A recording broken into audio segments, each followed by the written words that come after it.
There are 3 easy steps in creating your resume link. Let me show you how. Step 1. Register. Go to www.jobs180.com using any browser and click Register Now. Fill out all the information needed. In choosing your resume link, use your full name so that it looks professional and it's easy to recall by potential employers. For example, Antonio Juan de la Cruz.jobs180.com. Step 2. Create and design. When creating your resume, make sure to complete your personal information and upload your profile picture. One of the highlights of the resume link is the portfolio section. In the portfolio section, you can show off your skills by uploading samples of your work like documents, pictures, videos, and your social media links. Your resume link also features different themes and you can upload a cover photo. This is a combination of a cover letter and a social network cover photo. Here is an example. You can also download a copy of your resume link and print it.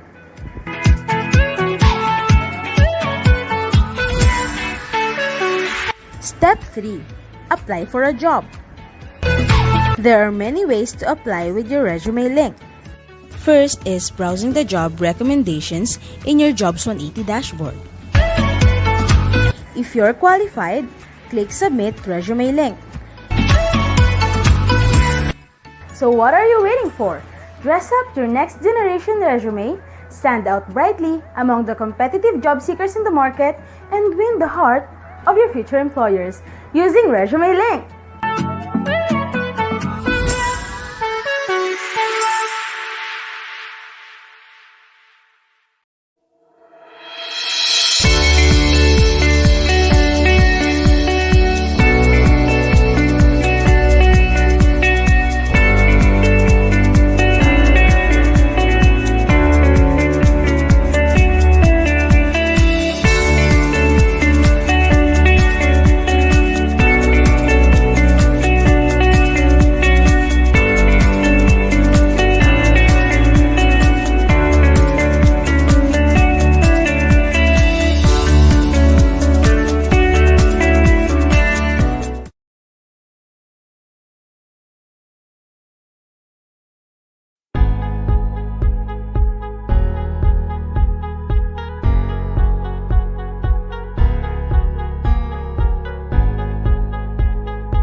Good afternoon, everyone. So, welcome to jobs180.com's marketing team. We are live for ICI College and Camarines or Polytechnic colleges. So, today we will be joined by speakers from VXI and Stellar Philippines. So, before we start, may we invite everybody for a short prayer and the national anthem.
Alright, so there we go. So, welcome everyone. So, ready na ba tayo? I'm Shari from Academic Linkages. Hope that everyone's excited to learn new things. So, to officially start today's session, may we invite Mr. Carl De Jesus, OIC for Office of the Student Affairs and Services for ICI College. Good afternoon, reputable school administrators, respectable guests in the academe, motivated and enthusiastic soon-to-be graduates. A very delightful day. Let me welcome you all on today's seminar, especially to our esteemed guests who will be with us to share their expertise in doing online job application. Let me extend to my felicitations to all the candidates for graduation. Today's seminar is purposely created as in few more days, your new next venture will be to seek jobs in pursuit of applying the skills and knowledge you have acquired in your years of studies. Applying for jobs these pervasive, uncertain times is far different from what your predecessors had done. COVID-19 has transformed countless things in your lives, and one of these is the way by which you would be seeking for jobs. This seminar, therefore, is very timely. Very soon, you will be joining the queue of graduates in search for work.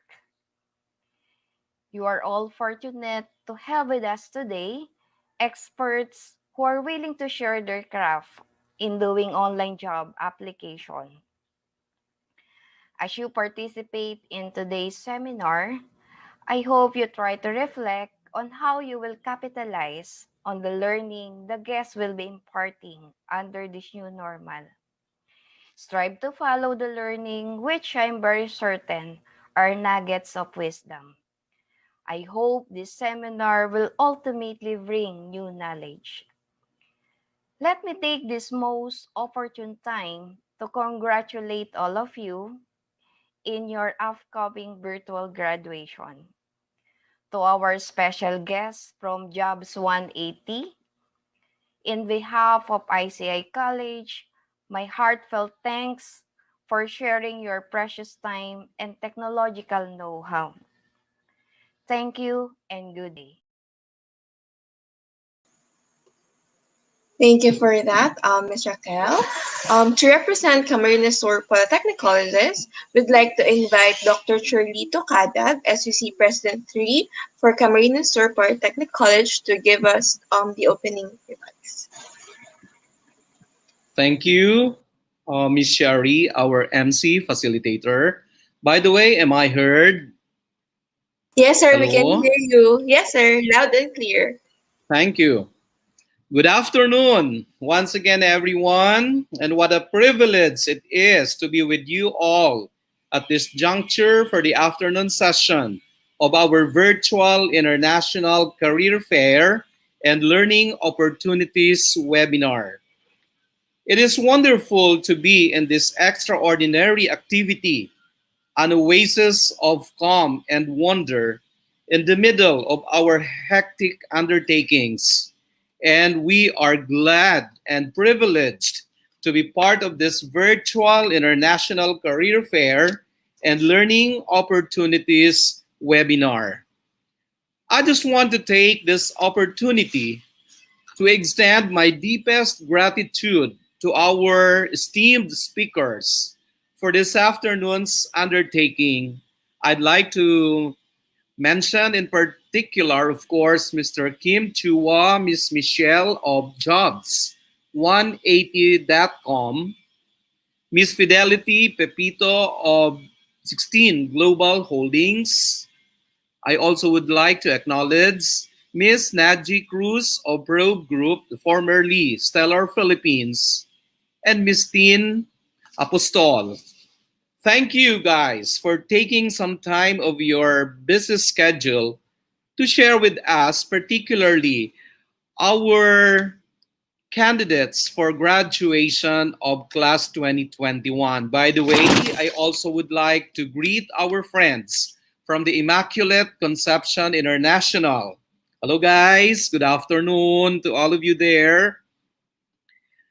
Likewise, I wish to um, take this opportunity also to greet our alumni of the Camarines Sur Polytechnic colleges. Thank you for taking advantage of this opportunity. We all know that this will surely be a big boost um, to your plan or your aspiration to be employed gainfully. So this afternoon, the Camarines Sur Polytechnic colleges, together of course with Immaculate Conception International, are lucky enough to have been um, given this rare opportunity, no? Particularly all our candidates for graduation,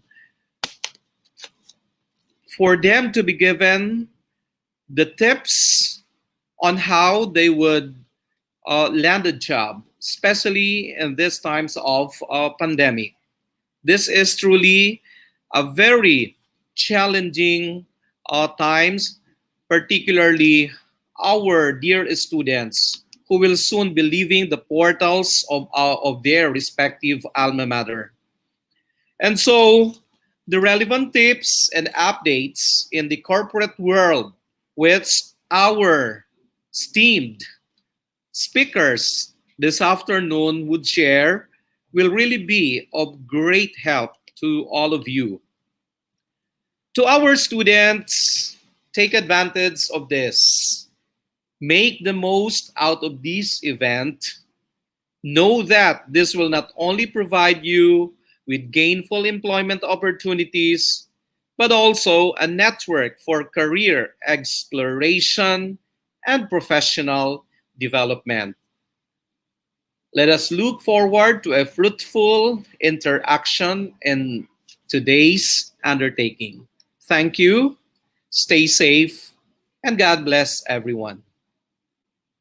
Thank you for that, Dr. Kadag. We needed to hear those words today. Pa. Thank you, sir. All right. So as usual, guys, we'd like to know where you're from. So please comment your year and course and what school you're from. So we can address it later sa ating mga speakers. All right. So if you have friends who have not started watching this yet, please tag them so they know that we've started already. All right. So here is our schedule for this afternoon. So first topic is online applications to be discussed by jobs180.com. Next, we have expectations in the new normal, which will be presented by VXI Global. And lastly is industry forecast, which will be presented by Stellar Philippines. All right, so shout out to everybody who is here and who is on time. Thank you, guys. Let's go to our first speaker. So our first speaker is Sir Kim Chua. He is the managing director of jobs180.com.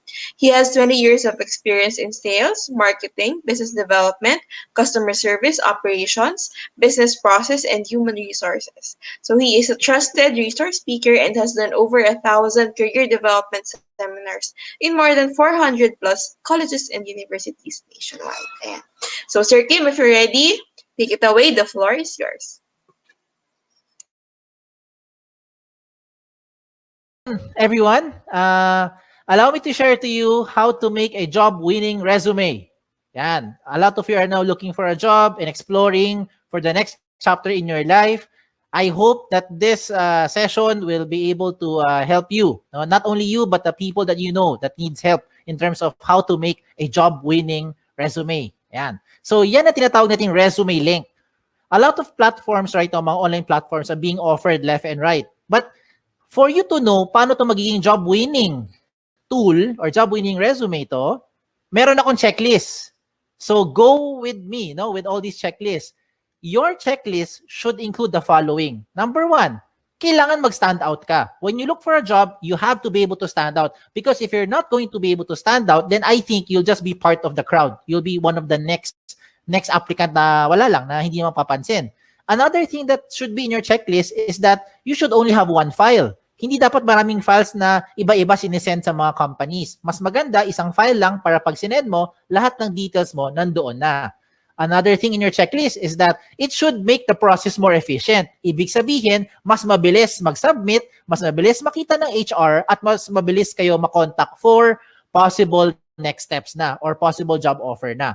Now, another thing in my checklist is that dapat tipid ito, wala tong gastos. The tool that I will show you today, wala itong gastos. Libre po ito. At higit sa lahat, itong pinaka-importante sa lahat, this should be in your checklist. The tool should be secured.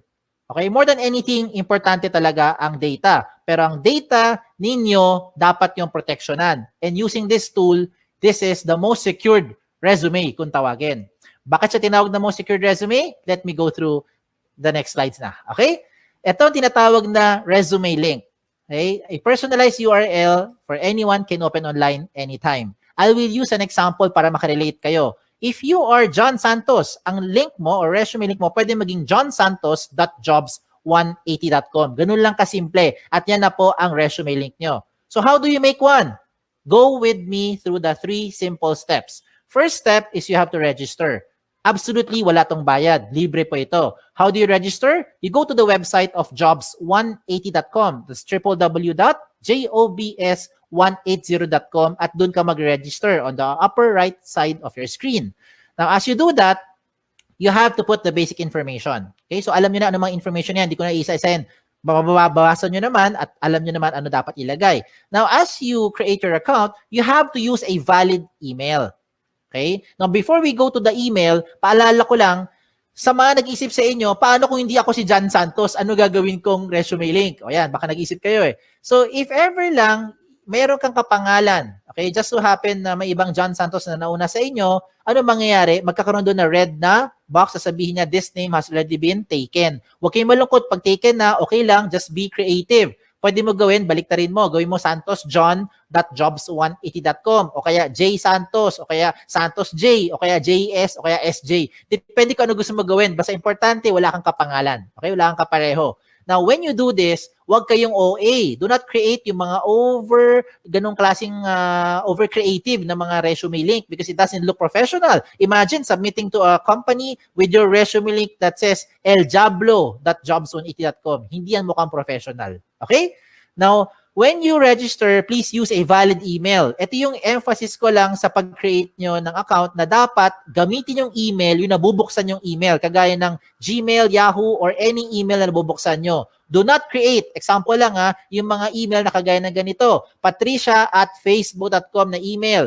Huwag kang gagamit ng joseph@facebook.com na email to register. In short, huwag mong gagamitin yung @facebook.com na email. Because if you use @facebook.com na email, you will no longer be able to receive notification being sent to you by the companies as well as jobs180.com. Importante po na nabubuksan nyo yung email nyo kasi kailangan mo i-verify yung account mo. Okay? It is very important that you verify your account as a proof na ikaw nag-register at pangalawa, para ikaw yung makapag-apply. If you don't do this, if you don't verify, walang mangyayari sa account nyo. Okay? So, sayang lang. So, you have to verify to finish the first step. Okay? How do you verify? Just open your email, look for the link, click mo yung verify, you're done with the first step. Okay? Tapos na yung first step. Ano yung first step? Register. Wala tong bayad. Let's go to the second step. Ang second step, ang pinaka-logical sa lahat. Kailangan kumpletong detalye nyo. So how do you do that? You go back again to your account by going to the website of jobs180.com. This time, hindi mo kailangan mag-register. Ang gagawin mo, mag-log in. Pag login mo, lagay mo dito yung email nyo or resume link nyo, kayo lang may alam yan, at lalo na yung password nyo na kayo lang talaga may alam yan. So when you do that, you now go inside your account. Pag nasa loob na kina-account nyo, ano gagawin nyo? Mabilis na lang ito. Fill in the blanks. Okay? Now, I don't have to go through all the information here because definitely, alam mo naman pag sinabi ditong name, malamang pangalan nyo. Pag nakalagay dito address, malamang address nyo. Diba? So you put all the information ninyo dito. Okay, lagay nyo. Then, what else do you put in here? Importante po, lagay dito lahat ng posibleng paraan na pwede ka makontak ng isang HR. Kagaya ng social media account nyo. Diba? Hindi lang email tsaka phone number. Bakit? Most of the time, ano nangyayari? Okay, let me tell you. Marami sa inyo nilalagay nyo phone number nyo. Pero pag tinatawagan kayo ng HR, hindi nyo sinasagot. Lalo na pag hindi mo kilala. Hala, sino kaya ito? Hindi mo sasagutin. Diba? Kasi takot kayo, baka nagsascam or whoever yung tumatawag. So ano mangyayari sa mga HR? Mag-i-email kami ngayon sa inyo. But you don't open email more often than you open your social media account. So I recommend lahat ng posibleng paraan na pwede ka makontak na isang HR, ilagay mo dito. Kagaya ng mga Facebook nyo or Twitter nyo para mabilis tayo makapag-PM. Private message, makapag-invite for the next step. Okay? What else do you put here? You also put here your work options, yung mga work experience nyo. Pagdating po sa work options, you can see on the screen, you have 4 options na pwede nyo pagpilian. Parang switch lang yan. Yes, no switch, on, off switch. So you can choose here, example, looking for OJT, lagay mo yes, if you're looking for OJT right now. And later on, pag hindi na, turn it off. Ilagay mo na no. Diba? So depende yan kung anong mas trip nyo or ano mas pasok dun sa hinahanap nyo right now. What the system will do is it will try to match you with companies who are also looking for the same profile with what you have. Yan yung kagandahan ng tool natin. Hindi mo kailangan mag door-to-door para mag-submit ng resume link ninyo. Okay? What else do you put here? You put here your school under education. Even later on, okay, pagka-graduate nyo, you can also put here your schools. Yung mga nag-take pa kayo ng further studies, pwede mo rin ilagay dito. Okay, so walang limit sa space yan. Pagdating ko sa seminars attended, ganun din. Kahit gano'ng karami, pwede nyo ilagay dito. Kahit magkopyahan pa kayo. Just make sure lang alam mo yung seminar na yon. Kaya baka matanong ka sa interview. Pagdating po sa certification, ganun din. Put all the certification programs that you've had, you put it here. Okay? When it comes to the achievement, do not limit your achievement only inside the school. Hindi lahat na nakikinig ngayon ay Dean's Lister. Hindi kayo lahat dito ay honor student. Diba? Ayan, nag-agree marami sa inyo. So, hindi lang po ang achievement nakabase sa academic excellence. Some of you are student leaders. So, if you're active sa school, you also put it here kung ano yung mga pinagkakaabalahan nyo. And hindi lang sa loob ng school, even outside the school. If you're active in your barangay, halimbawa, isa kang tanod, ilagay mo dyan. Diba? Yan yung mga achievement ninyo. So, you put it here. Bakit? Because what you're doing now is you're trying to market yourself more effectively to that prospective company. Okay? Now, when it comes to the skills and languages, ito yung common observation namin mga HR. Pagdating sa skills, nilalagay mo lang na skills yung mga umiikot lang sa course nyo. Hindi porkat communication arts ang course mo, com arts lang ang skills na alam mo. Hindi porkat engineering ang course mo, ang alam mo lang na skill ay pang-engineering. Hindi porkat tourism or HRM ang course mo, ang alam mo lang na skill ay pang-tourism at pang-HRM. Maybe some of you are into multimedia, into photography, into videography, into something else, arts, crafts, whatever. Lahat ng yan, skills nyo yan. Remember, what you're doing here is you're marketing yourself more effectively. Kaya kung ako sa inyo, ilagay mo dito lahat ng skills na alam ninyo. Pagdating po sa languages, ganun din. Huwag mong ilimit yan sa 2 lengguwahe lang. Because I'm sure alam nyo na yung 2. Kung 2 lang talaga alam nyo, din 2 lang. Ano tong 2 to? English and Tagalog or Filipino. Okay? Now, if you know other local dialect, Bisaya, Kapampangan, Sabacano, Ilonggo, you can also put it here. If you know foreign languages, German, French, Chinese, Japanese, diba, Korean, pwede mo ilagay dyan. Okay? Walang limit sa space yan. When it comes to the references, sigurado ko yung mga references nyo, kilala nyo. Ang malaking tanong dito kayo ba'y kilala nila? Sana oo, di ba? Kasi madalas pag tumatawag kami sa mga references nyo, hindi kayo maalala. So please tell them, ginawa nyo silang reference para at least they know what to tell about you. Okay? Now at this point, to make your life easier, kung sakali lang nakagawa ka na ng resume nyo in your Word file or maybe in your doc file, depende kung anong file nyo, PDF file, whatever file you have. Kung nakagawa ka na ng resume nyo, simple na lang. Just copy all the information inside dito. Na ilagay mo sa loob ng resume link. Just transfer them here inside the resume link para maging secured yung data nyo. Okay? Kung bakit secured, I'll tell you as we go along. Okay? So yung mga sinabi ko, I think alam nyo na yan. Alam niyo na yan. Okay? Itong mga susunod kong papakita, ito yung mga amazing na portion. Let me start with the portfolio section. Ano yung portfolio section? This is the part where you now upload evidence of your skills. Example, ano ebidensya na graduate na kayo later on? Diploma, 'di ba? Transcript. Ano pa? Toga? Hindi ebidensya yung toga. Okay? Kung ano man meron nyo, 'di ba? Certificate, diploma, yan, ebidensya yan. Okay? Kung transcript of records is evidence na graduate na kayo. Ano ebidensya na wala kayong criminal record? NBA clearance, police clearance, 'di ba? Ano ebidensya na pwede ka pumunta sa ibang bansa? Passport, visa, lahat ng mga sinasabi mong mga skills mo or yung mga what you're claiming that you know, you can now support them here sa portfolio section by showing those documents. Diba? Anong ebidensya na ikaw ay healthy? Meron kang medical clearance. Anong ebidensya na pwede kang mag-drive ng sasakyan? Meron kang driver's license. Diba? So gets nyo na yung sinasabi ko. Ang point ko lang is you can now put the things here to support yung claim nyo of your skills. Now, you're starting to think, Sir, kung pare-pareho naman kaming graduate sa school namin, pare-pareho kami magkakaklase, same yung course namin, same yung school, same yung teachers, same yung curriculum, pare-pareho lang naman kami lahat, walang experience sa trabaho, how will we stand out? Ayan, di ba? Okay, ito ngayon yung isang magandang recommendation ko sa inyo on how you now stand out. You get your smartphones.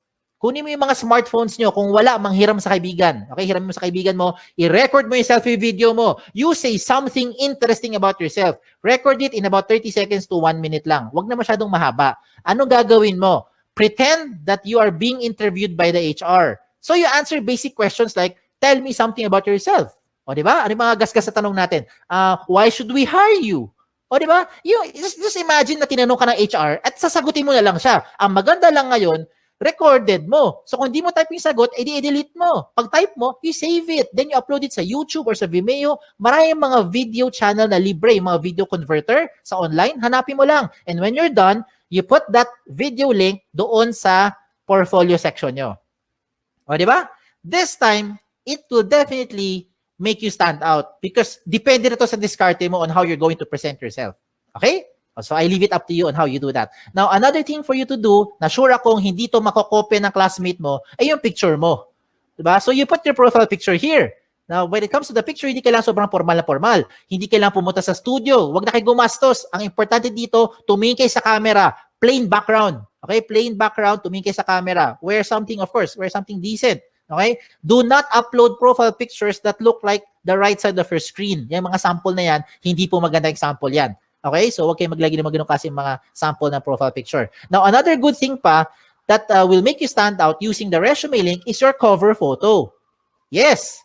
A picture paints 1,000 words. Yan ang kasabihan na very, very applicable dito. A lot of you who are listening today, hindi kayo gifted with writing skills. Hirap kayo i-express ang inyong feelings at inyong thoughts into words. Hindi mo ma-type, hindi mo ma-sulat. Tama? Hirap tayo eh. Bakit? Hindi natural sa atin yan. Pero pagdating sa picture, kayang-kaya mo i-express yung inyong personality. Look at the examples I'm showing you. Look at the one on the left. Ano siya? Isa siyang ophthalmologist or optometrist. Sabi naman ng iba, eye expert. Di ba? Sa kanan, ano siya? Sabi ng iba, sir, parang IT. Sir, techie siguro kasi maraming gadget, pati stapler, gadget niya. Diba? Halimbawa, o sabi ng iba naman, sir, parang makalat. O depende na kung how you are going to interpret it. But now, the way I see it, itong taong to, multitasker.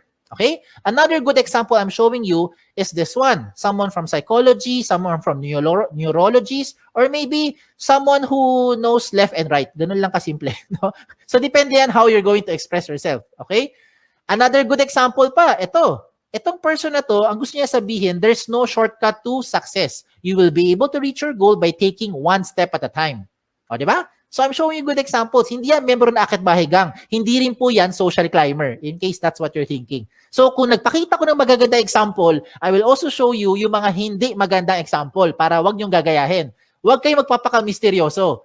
Okay? Make sure you put your picture there. Okay? Kasi maraming pangalan ngayon interchangeable. Ako mismo, guilty ako dyan. My name is Kim. A lot of people think babae ako. Ako rin mismo, napagkakamala ko yung mga aplikante, pag nakita ko, Chris, George, Alex, Sam.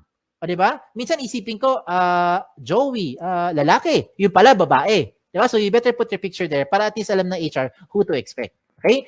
Now, when you make your resume link, dapat may laman talaga yan. Kasi kung walang laman yan, ganyan itsura niyan, blanco.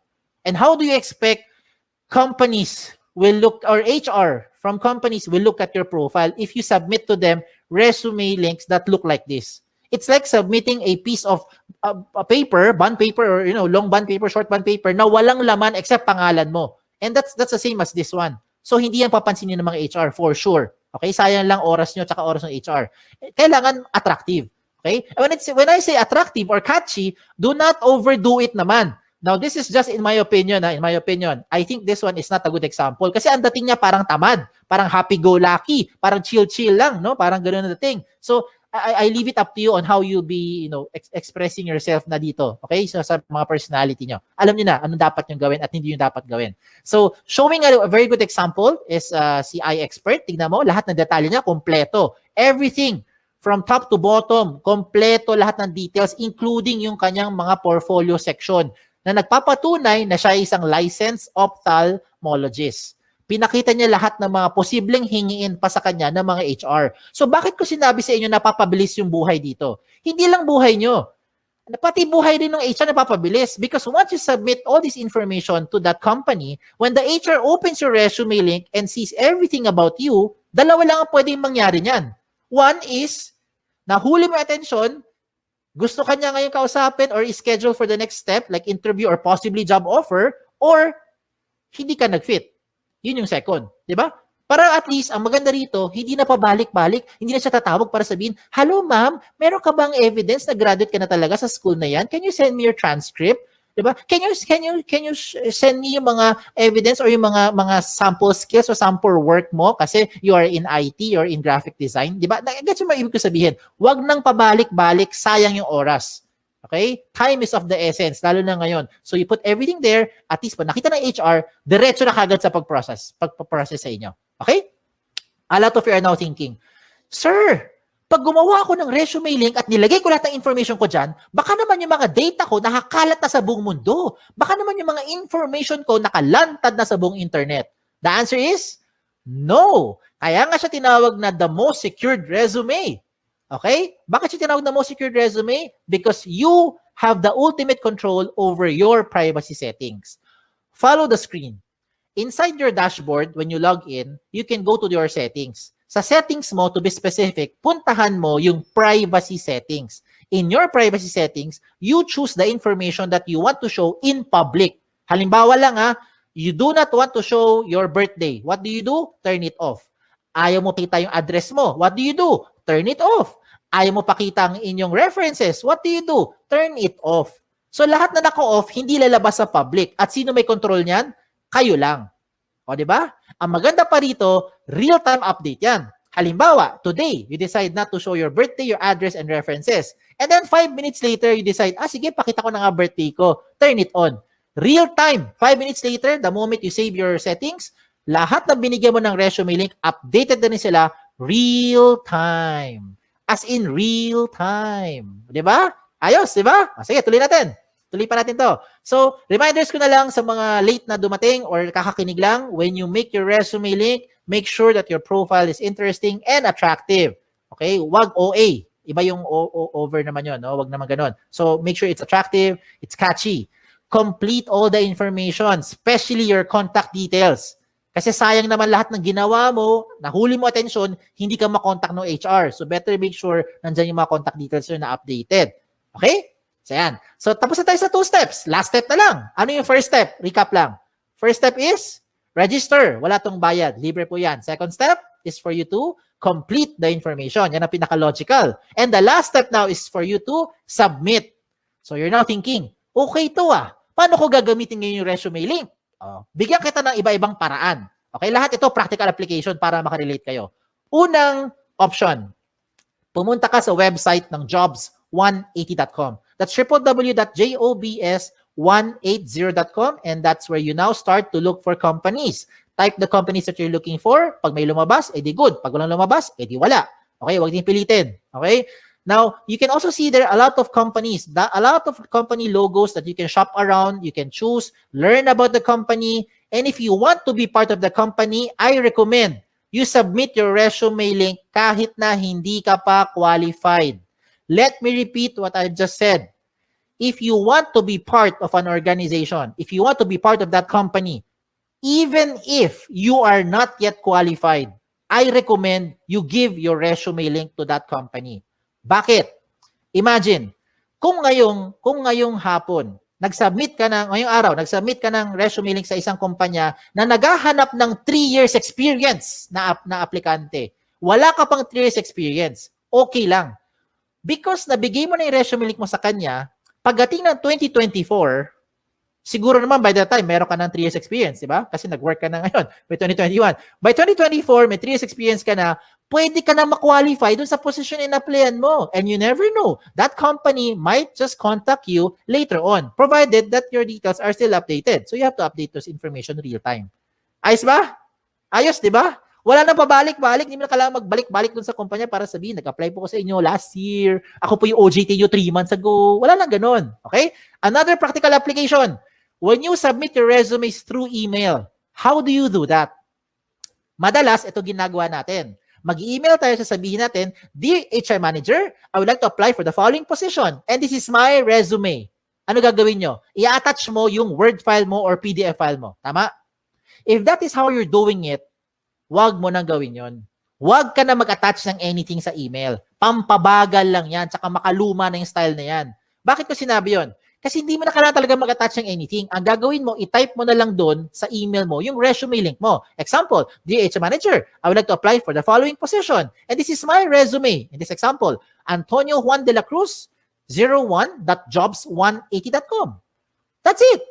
Submit. I look forward to you from you soon. Thank you. Send.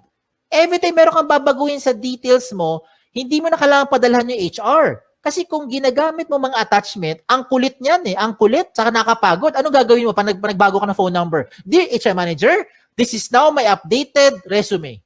Mamaya-maya, 2 weeks later, nagpalit ka ng phone number. Ano gagawin mo? Dear HR Manager, this is now my updated, most recent resume. O di ba? Every time meron kang babaguhin, padala ka na padala doon sa HR. Nakakapagod yan, hindi lang sa part nyo, kundi sa part din namin sa mga HR to keep track which one yung pinaka-updated na details. So this time, wala na kailangan. Palit-palit na lang kayo ng details nyo, update-update na lang sa loob ng resume link. Ayos ba? Ayos pa. Okay, tuloy pa natin to. Okay?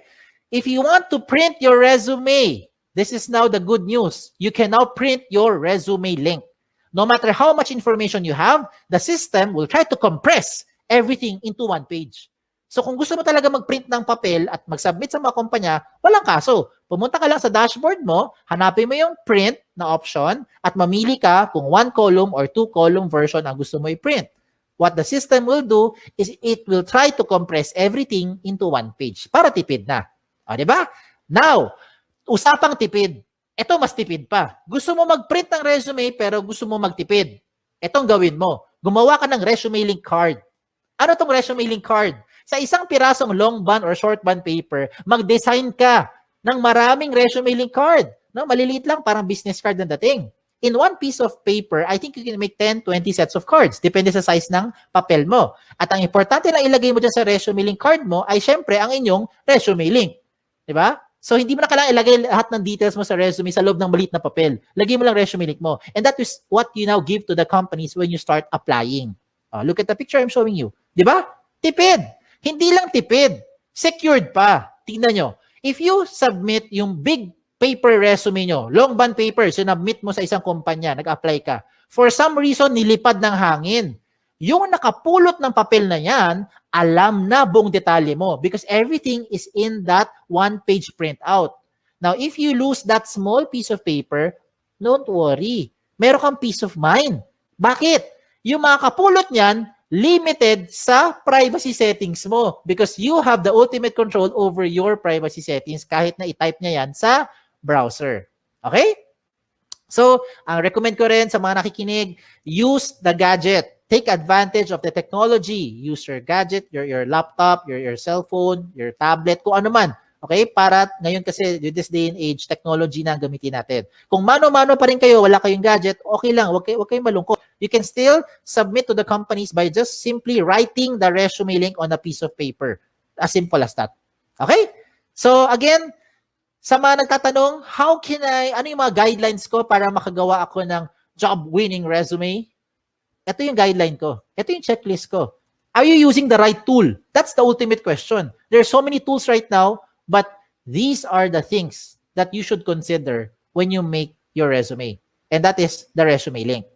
It already addresses the following. Number one, security ng information mo. I hope by this time, you have peace of mind. Ito na ang pinaka-secured na information because you have the ultimate control over your privacy setting. Pangalawa, the speed of hire becomes faster. It becomes more efficient because whatever you need, whatever the HR needs, you can already put it inside the resume link.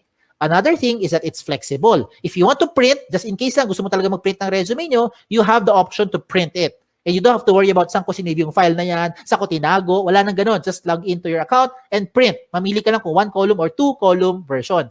At higit sa lahat, wala po itong bayad. Tipid po ito. Walang bayad. Okay? Ang kailangan mo lang, of course, internet. Sa mga nag-iisip sa inyo, sir, kailangan ko ng pan-data, pwede ka naman makakonect sa internet na walang data eh. Punta ka sa libreng wifi. Di ba? Baka yung kapitbahay nyo may libreng wifi, o makagamit ka muna. Later on, pag may trabaho ka na, may sweldo na, bayaran mo yung wifi niya.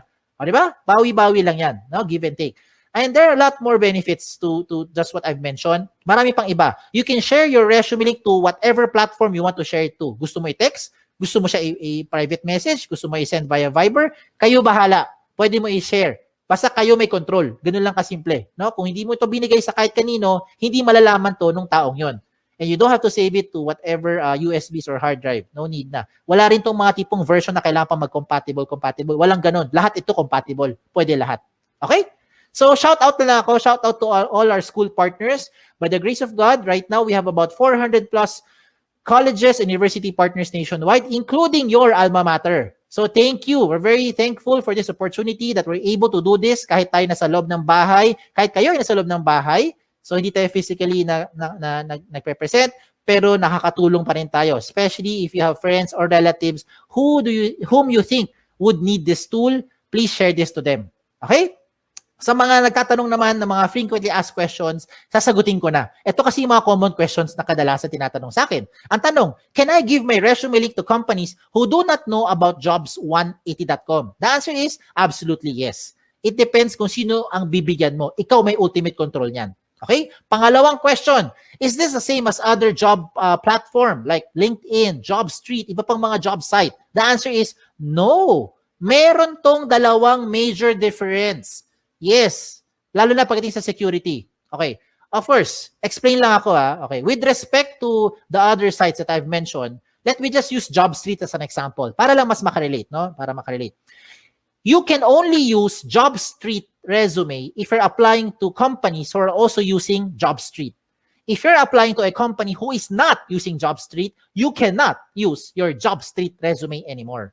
With your resume link, you can use this to any type of company, any platform, wherever they are. Kahit sa loob ng Pilipinas or sa labas ng Pilipinas, pwede mong applyan. Kahit hindi niya alam ang Jobs 180, basta alam niya ang resume link mo, pwede niya mabuksan ang profile at makita according to your settings. That's the first difference. Pangalawang difference, kung nabigay mo na, kung na-submit mo na ang JobStreet resume mo sa isang company, wala ka nang pwedeng baguhin. Lahat ng data mo nandun na yan sa HR. Yes. Hindi na magbabago yan real time. With your resume link, na-submit mo today, mali pala number mo, na-submit mo today, mali pala yung spelling mo, you can always edit it, enter, save it, real-time update. Lahat ng bigyan mo ng resume link, updated real-time. Ayos? Okay, tuloy tayo sa number 3 question. Number 3 question is the easiest question. Ang tanong dito is, can I keep my information secured? I hope by this time, na-convince ko na kayo na ito na ang pinaka-secured na platform. Okay? That's the reason why I'm sharing this to you. Okay? Number 4, I think this is the most important question. How often should you update your resume link? Ang sagot dito, hindi araw-araw, hindi linggo-linggo, hindi buwan-buwan, hindi taon-taon. Ang sagot dito ay every time. Every time na meron kayong babaguhin, lalo na ang contact details nyo. Yan ang importante. You have to update your contact details every time na meron kayong papalitan doon. Kasi yan yung paraan para makontak kayo ng mga companies. And the last question is just a trivia. Why is this called jobs180.com? This is called jobs180.com because we want to turn your life around. Yan, di ba? 180 degrees. Hindi siya 360. Kasi kung 360, bumalik ka lang kung saan ka galing. Di balik-balik ka lang, balik-balik ka lang, balik-balik ka lang. Di wala nangyari. Di ba? So you have to do it 180 degrees. It's a straight line towards your career goal. Okay? Just in case may tanong pa kayo, nahiya magtanong, pumunta lang kayo sa website namin, sa jobs180.com, or email me here sa info@jobs180.com. Like us on Facebook, follow us on Twitter, follow us on Instagram para makakuha kayo ng mga latest trends in recruitment. Okay? Again, my name is Kim Chua. Don't forget yung wa. Okay? Baka Kim Chu lang maalala nyo na nagsasabing be safe at isang magandang araw po sa inyong lahat. Thank you.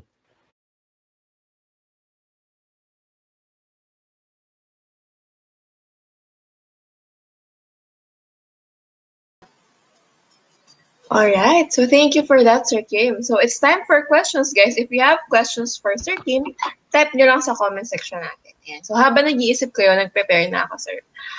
Sir, how true is it that recruiters or HR interviewers browse through our social media pages to check if we are fit for the position? Okay yan. Very good question, Ma'am Shari. Timing na timing sa panahon ngayon. Back in the days, nung nag-HR pa ako dati, lagi ko sinasabi, you can fake it till you make it. Pwede yun dati. So kung anong sasabihin mo, walang way to check, no? So they sometimes rely on mga background investigator para lang mag-check. And it also costs a lot of money. Now, nowadays, hindi na mahirap gawin yon. Sorry. Mahirap na gawin yon, yung fake it till you make it. Kasi ngayon, whatever you say, whatever you do, oftentimes, people can easily check, no, through social media platform. So, I do not recommend that you falsify your information. Kung ano yung totoo, yan lang ilagay natin. Okay, now, what HR people are doing to do background checking nowadays, hindi na, depende siguro sa position na kailangan nilang i-fill. No? Usually, yung mga high-level positions, they would consider having a third-party service pa na to do background check. Pero, most of the time, what HR people will be doing, myself, as an HR, what we usually do is we just, try to Google the person. Try to search for the person lang, yung profile niya, and whatever comes out, at alam mo yun yung information, sometimes it also affects yung application ng person na yun. Kaya, one of the things that I'd like to remind the audience who are listening right now, you have to clean up. Okay? Clean up yung mga things na sa tingin mong hindi ka kaaya-aya o hindi ka rapat-dapat na ilagay po sa social media ninyo. Okay? Sometimes, you just want to exercise your freedom of speech. So, you just speak whatever you want to speak. And later on, na-realize mo, oh no. Kaya nga, di ba, may campaign. Think before you click. Di ba? And, pause before you post. Di ba? Ayan. So, importante po yan. Okay? So, yan ang paalala ko sa mga nakikinig right now. Ayan. Alright, thank you for that, sir. Kayo guys, may questions ba kayo? So, lagay nyo lang sa comment section natin. Ito, sir, last question ko na to for you. How to make space for the questions from our audience.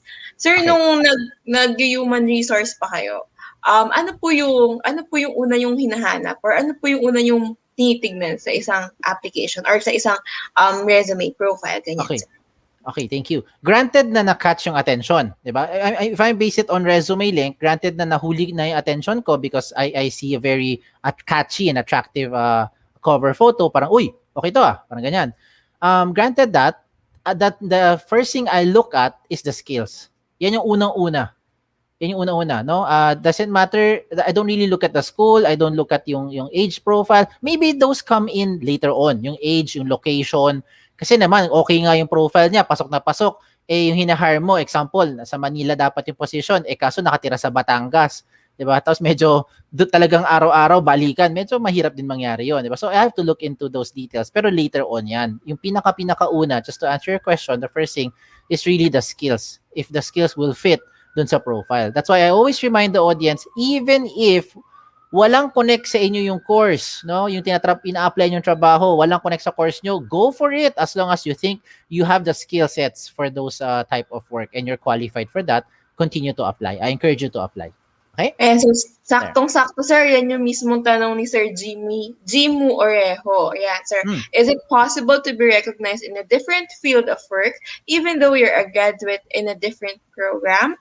Like, if you want to be in an office but you're a graduate of education. Ayan, sir. Yes, Nakakabili yes. lang. Saktong-sakto nga. Oo. Ano mo hindi lang hindi lang 'to hypothetical scenario. Marami 'yan and I'm sure marami mga HR can attest to what I'll tell you. Kami mismo, ako mismo as an HR, I was able to hire people na talagang walang connect dun sa course. We needed someone who does graphic design. 'Di ba? Yung taong na-hire namin, nag-graduate siya, hospitality, tourism. Imagine. Pero hilig talaga niya graphic design. Maybe siguro napunta lang siya sa ganung course because maybe for some reason, I don't know, but siya napunta. Pero yung passion talaga niya is to graphic design. And so with that, with the skill sets that the person has, we were able to hire the person regardless of the course. Di ba? Yeah. Ayos. So thank you for that, sir. All questions sufficiently answered. Thank you, sir. Looking Eh, forward sa mga susunod mong sir, career talks. Ayan. salamat. Be safe everyone. Thank you. Thank you, Sir Kim. All right. So next up for our second speaker, our second presenter is Miss Fidelity Pepito, Talent Acquisition Officer for VXI Global. She will be discussing expectations in the new normal. Fidelity is a recruitment and marketing professional who has 6 years worth of well-rounded experience in talent attraction, specifically involving both internal and external talent sourcing initiatives. With her current role as Talent Acquisition Officer, she is responsible for VXI's recruitment, targeted advertising campaigns, and strategic brand partnerships. So, Miss Fidelity, if you're ready, please join us po. Hi, ma'am. Good afternoon. Ma'am, nakamute lang po kayo. Hi, good afternoon. Can you hear Good me now? afternoon po, ma'am. Yes, ma'am. Loud and clear. Ma'am, can you Hi. test Sorry. sharing your screen? All right, I'm Ayan. sharing it now. Can you see it? Ayan. Yes, ma'am. Can we put it on full screen lang po? Oh, it's already in full screen on my laptop. On your device, Hindi ma'am? pa rin? Oo. Hindi, ma'am. Hindi siya naka-full screen sa labas. Ay, sa end namin, ma'am. All right, let me just share my screen again.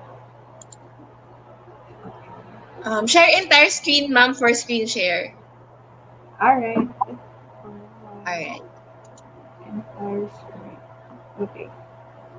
Can you see it now? In full view. Waiting to load lang, ma'am. Ayan. Yeah. Okay na, ma'am. It's up. You're loud and clear po. It's up. So, ma'am, you have 20 minutes and I will be back po for the question and answer portion. Thank you, Miss All right, I'll see Fidelity. you in a few. Thank you. All right. So, again, my name is Fidel. I'm from VXI Philippines. For those who don't know, VXI yet, VXI is a BPO company or a contact center company. All right. So, I'll be discussing expectations in the new normal work environment. So, I hope you guys are doing great and learn something from me today. Okay, so first, what is new normal? It is a new English expression that describes the way people will live their lives during and after the coronavirus outbreak. So it's been more than a year since the pandemic outbreak. There are a lot of things that we used to do, and we're still doing it right now, or still doing it today, but in a different way. So some of the things, or to mention some, we used to do a lot of seminars, face-to-face interaction in the auditorium, but right now we're doing that through virtually via this webinar. Okay. So to share, here are some of the changes that we've been encountering in VXI. So here are the three priorities of VXI. One is employee health. VXI priorities employee health, so that includes deploying preventative and sanitary measures in facilities, social distancing, of course, daily health checkups, and significant education to our global workforce. So we've been conducting seminars to update our employees in regards to COVID updates, how to prevent getting the virus, and then of course we've implemented extra sanitary measures on our facilities. Later on my next slide, I will be discussing some few changes that we have. Business continuity. VXI has business continuity in regards to or every government protocol. We have business continuity plan so that we can still continue what we have or what we need to do to support the business need. And the next is strategic long-term support. VXI is exploring strategies to ensure that employee health is not being compromised, and at the same time, uh, business is still business continuity is still being ensured also. Okay, so here are the preventative measures that we have in the office. One is this is very common to every establishment. So no face mask, no face shield, no entry. This is really part of the new normal, not just with PXI but also to other establishments that you need to enter. So, second is checking of body temperature and filling out a health declaration form. Actually, aside from this too, we also have this QR code to track our employees in case of there's a need of contact tracing of the in the virus and to prevent the spread of it. Okay. Third is we've also improved our sanitizer dispensers. It is now no touch para rin makaiwas iwas kapit din sa virus. So now all of our hand sanitizers in the office is no touch hand sanitizer dispenser. Fourth is integration of sensor doors and elevator buttons. So, kasi di ba yung virus kapag it's really important that we wash our hands tapos iwasan din hawak ng kung ano-ano to avoid getting the virus and then also to spread it then. So part of our initiative or company initiative is to upgrade our facilities to have this sensor to our doors and elevator buttons. Fifth is before if um, prior the pandemic, usually ang mga clean up ng mga stores, clean up ng mga establishments, it's just every end of shift usually.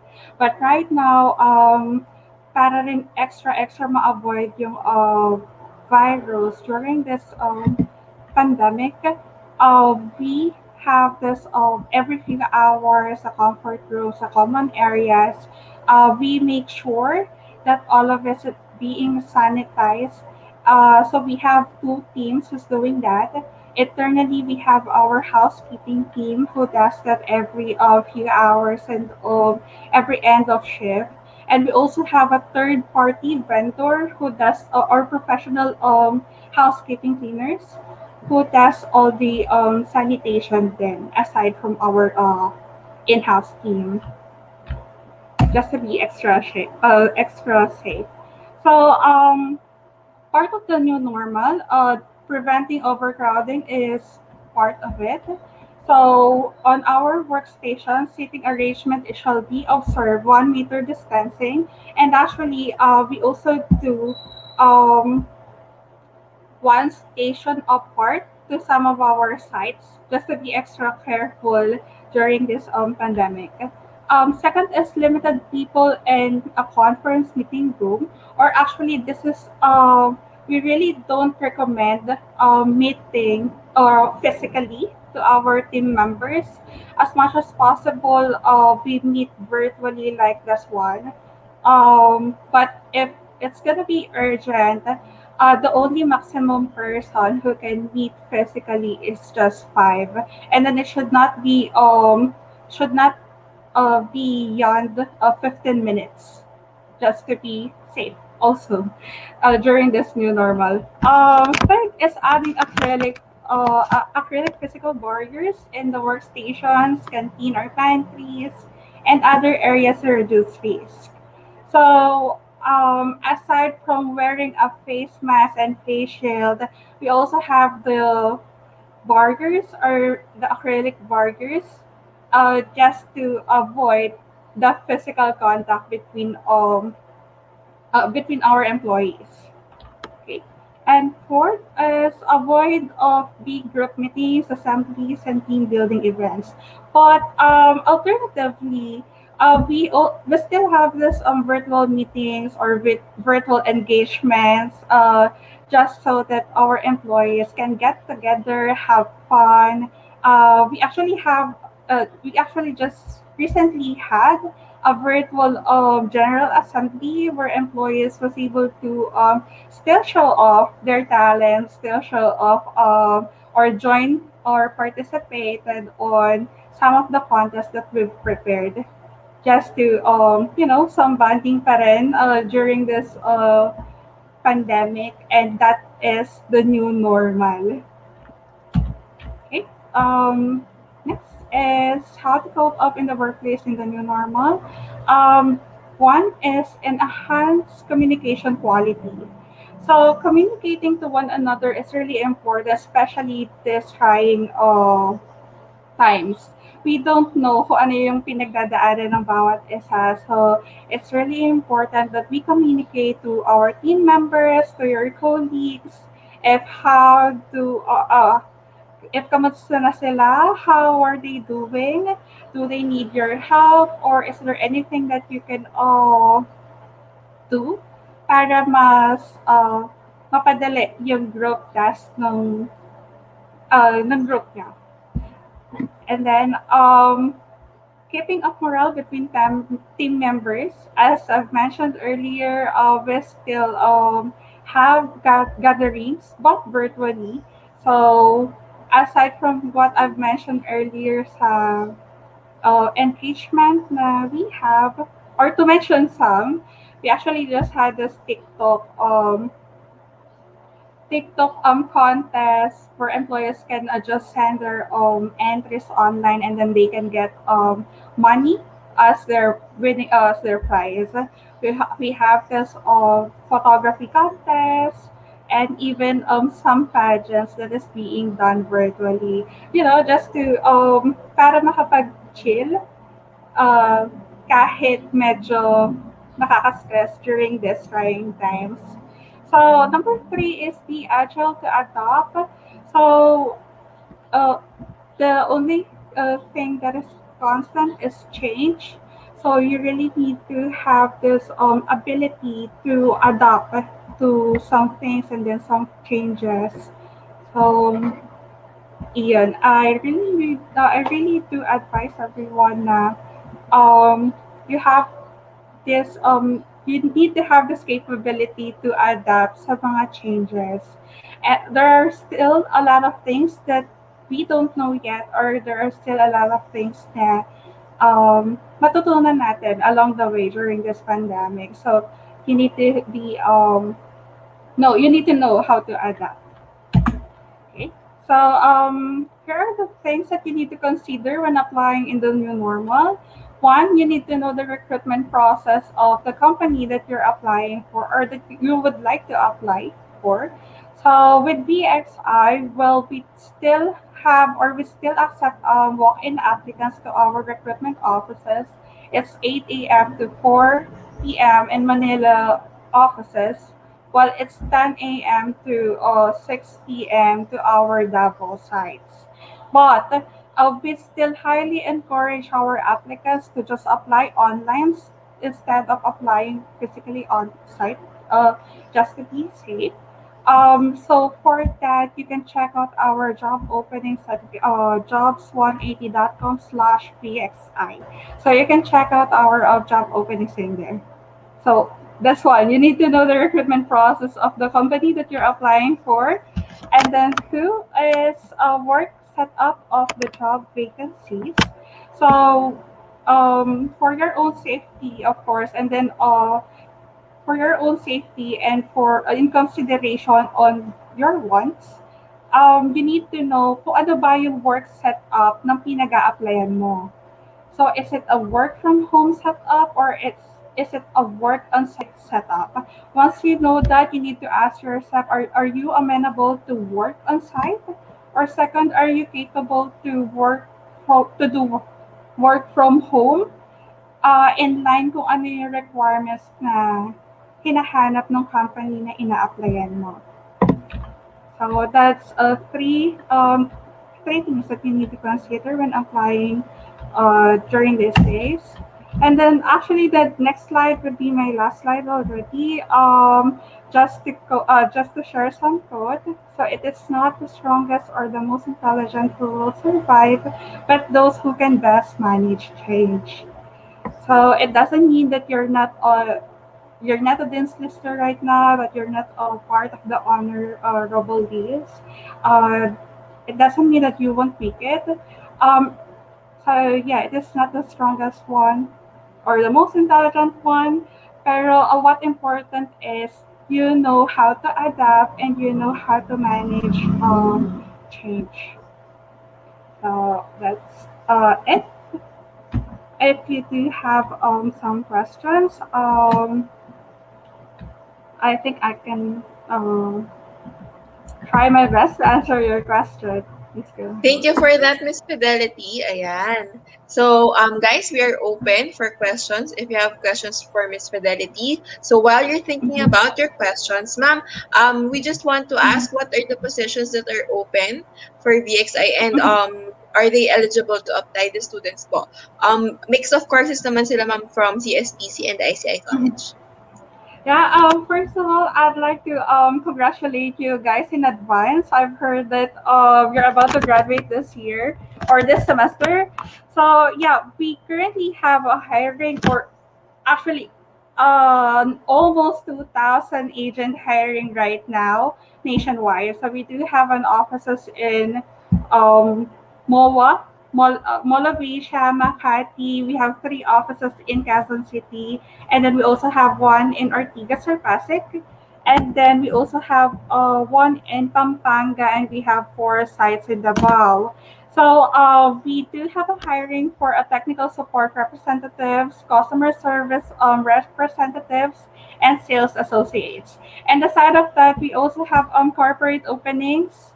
Um, so I believe everyone, or I do encourage everyone to apply to any of the job positions that I've mentioned.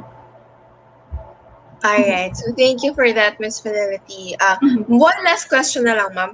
Mhm. Ma'am, what would be your advice to people who are exploring vacancies now para for in time for their graduation or after nila mag-graduate, ready na sila Mhm. mag explore ganyan, mag-send na applications. Ano po yung mga pwede nilang i-prepare now para ready na po sila in the next couple of months? For me, if you for me, it's okay to apply to several companies at the same time so that you have options for yourself.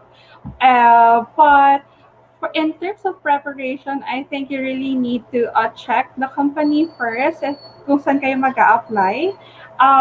If para rin, you need to know the culture, you need to know the compensation and benefits that you'll be getting from that company so that para alam mo rin sa sarili mo or you need to ask yourself, am I ready for this company? And then, um, if nagustuhan mo yung package that they're currently offering, and then kung based on your research, kung maganda ba yung company na yon, doon mo kasi malalaman kung magtatagal ka sa company na yun eh.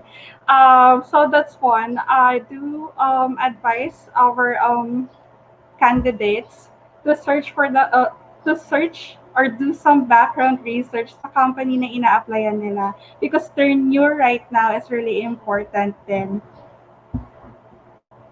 All right. So thank you for that, Miss Fidelity. Mhm. Ma'am, just in time, we have a question here from Miss Irene Maestrado Halyare. Ma'am, where can we browse your vacancies? For Oh, okay. jobs180.com, ma'am, it's available at jobs180.com/VXI. And the rest, Miss Fidelity, you can put in, ano po, you can let them know. Yeah, so you can check out our job vacancies at jobs180.com/VXI, but you can also check out some of our postings at our Facebook page. It's VXIPH. So, yeah, most of our hiring is actually posted in there, so please do feel free to check it out. All right. So thank you, Miss Fidelity, for taking the time to be with us this afternoon. And I'm sure the audience from both CSPC and ICI College they were able to ano po, absorb what you discussed with us this afternoon. So we look forward to having you again, ma'am, in the next sessions po. Thank you, Miss Thank you Fidelity. too, Thank you, and I'll see you po. guys next time. Thank Thank you, you. ma'am. See you po. All right. So, I saw another question. I'm reserving that one for the next speaker. Ayan. So, our next speaker is Miss Gina Catlea or Miss Naji Cruz. She is the Human Resources Director for Stellar Philippines.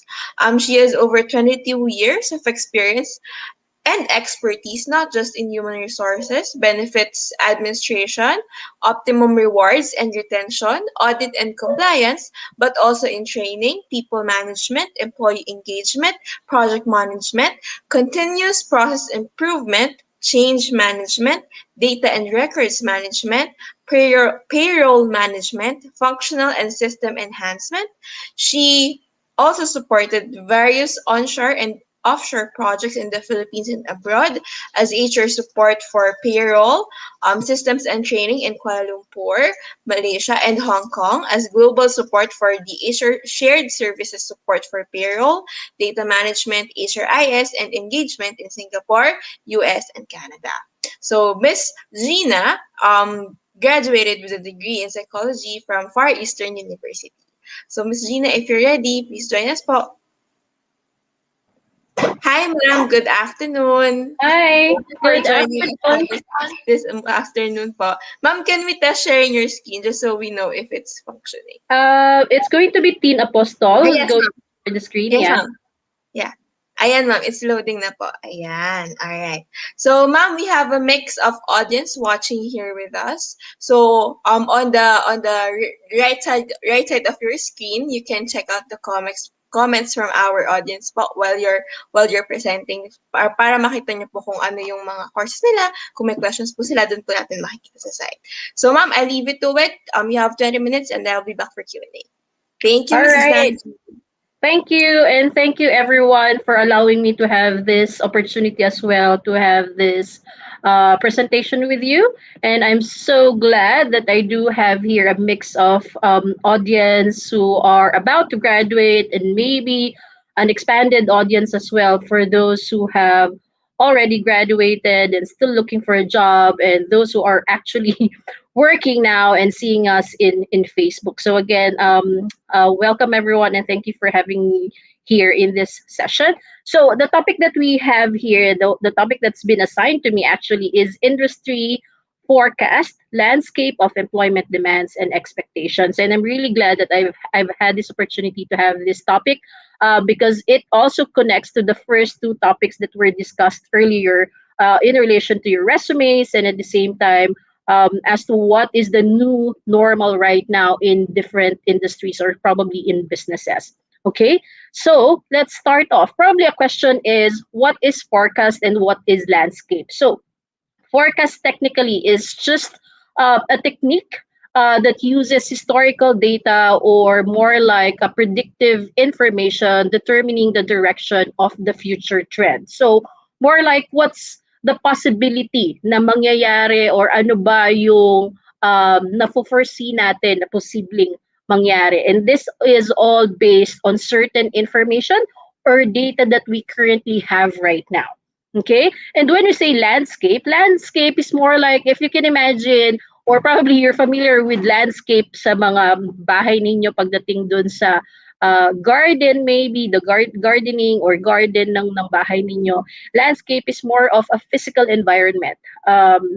Yung people's perception and appreciation of the environment. So, ang pag-uusapan natin sa ngayon is ano ba yung ine-expect natin na magiging itsura or magiging demand, expectation from people who are looking for a job, people who want to probably jump and find a different type of job, and ano rin ba yung hihingin or hinahanap sa atin ng isang kumpanya or isang business.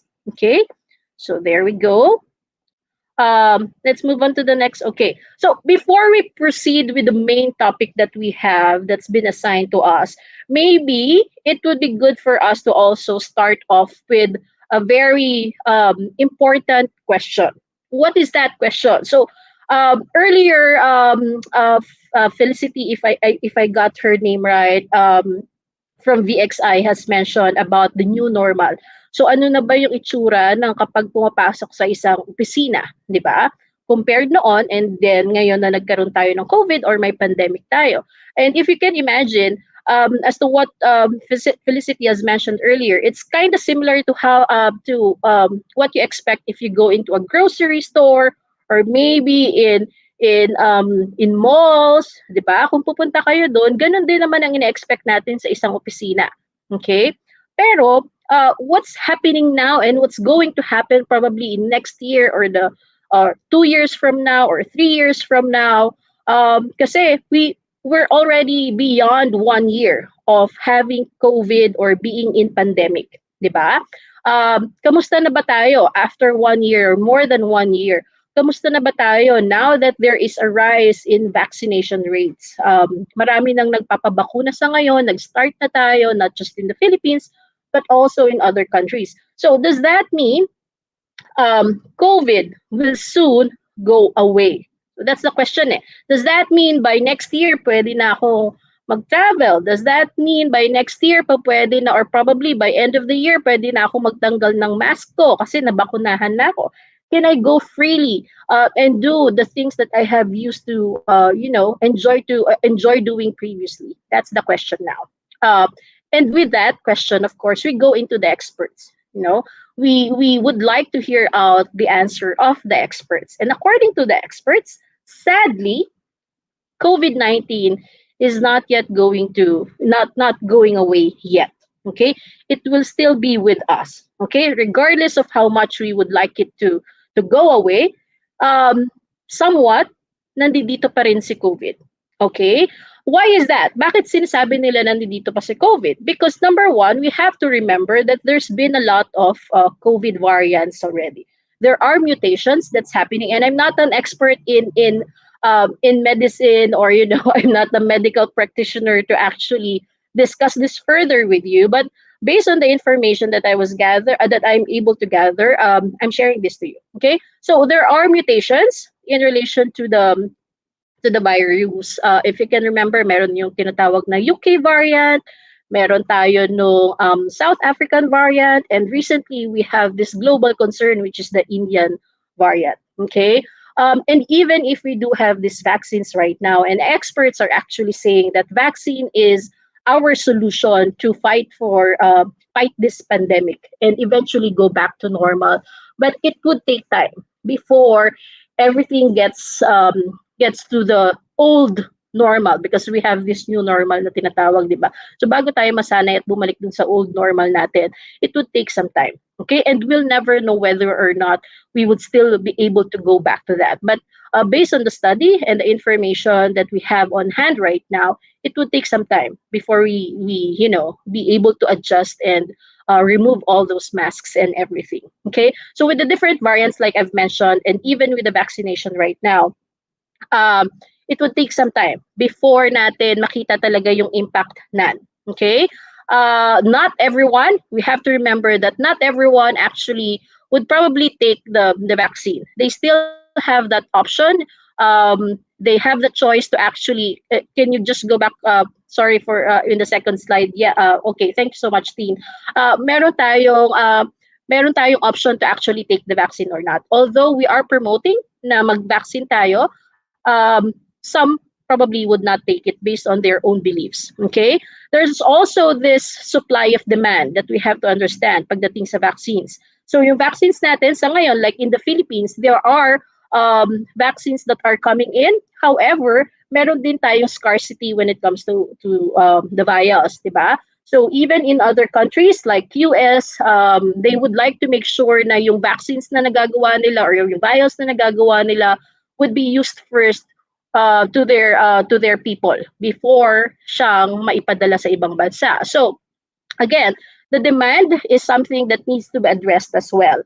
Um, and with all of those information, some experts are saying that continuously we need to make sure that we follow public health measures. So, meaning to say, even for next year or the following year, most likely the physical distancing would still have to be followed, wearing of mask would still have to be followed, and yung pagiging strict when it comes to travels, we also have to assess whether a certain travel is essential or non-essential. Kailangan ba talaga, di ba? The requirement for traveling, like taking COVID test, experts are saying that will still continue. Um, and also, there's a need for us to still avoid large gathering, according to the experts. So that's even after we probably, come to the end of this year or even by next year, that will still continue. Kung ano man yung protocols natin right now, physical distancing, wearing of mask, that will continue. So why did I ask that? If we go into the next slide, and probably on the next slide, there will be a snapshot of what's happening here in the Philippines. And this is particularly for our country. Okay. If you can see here, according to the government, for us to meet and have that herd immunity, should be able to somewhat vaccinate 70% of our of the citizens or Filipinos. Okay.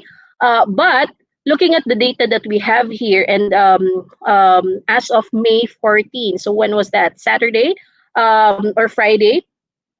We're only at 0.6% of those people in the Philippines who have been vaccinated. So yun na yung dalawang doses ng vaccines na nakompleto nila, 0.6% pa lang tayo ng mga nababakunahan. So it will really be a long way for us Filipinos before we meet and get into the target of 70%.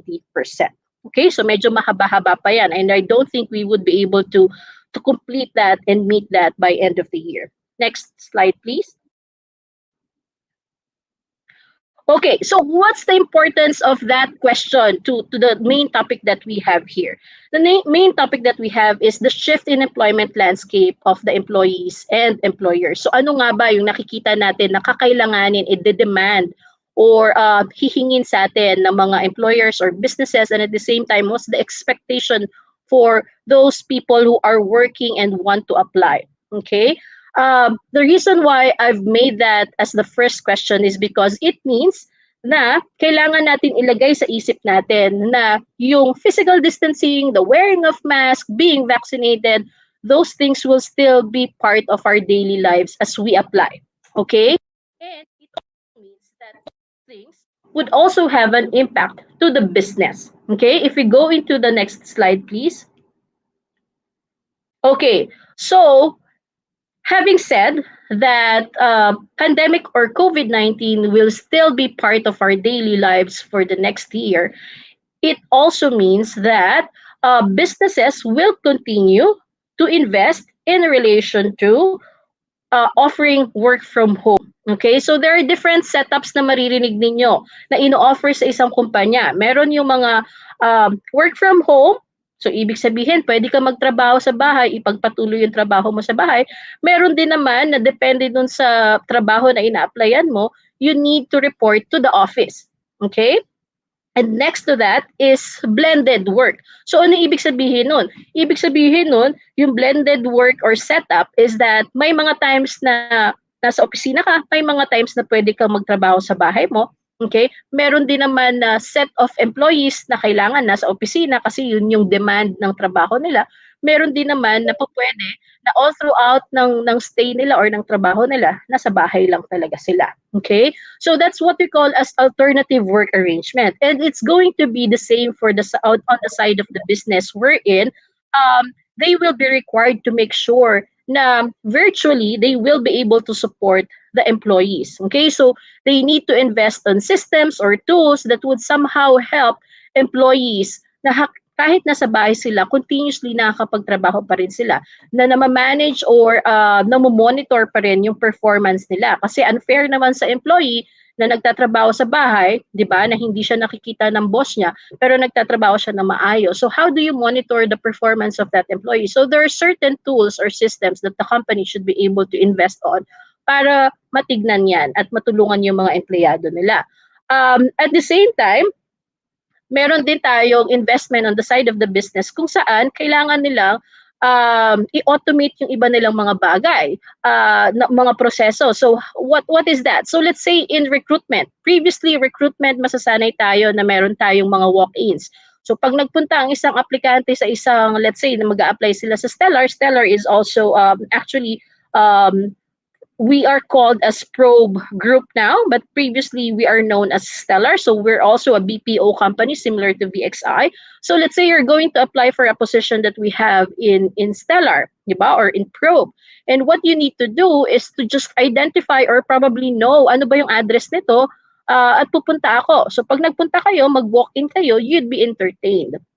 Right? But now, all of our recruitment team actually are working from home, and they just depend on the system or the tool or the technology that we have right now to make sure that we would be able to get the right applicant. So, ibig sabihin din nun, we're trying to automate things. So, hindi lang kami basta nakaasa sa isang tao na haharap dun sa opisina at mag-i-interview ng isang aplikante.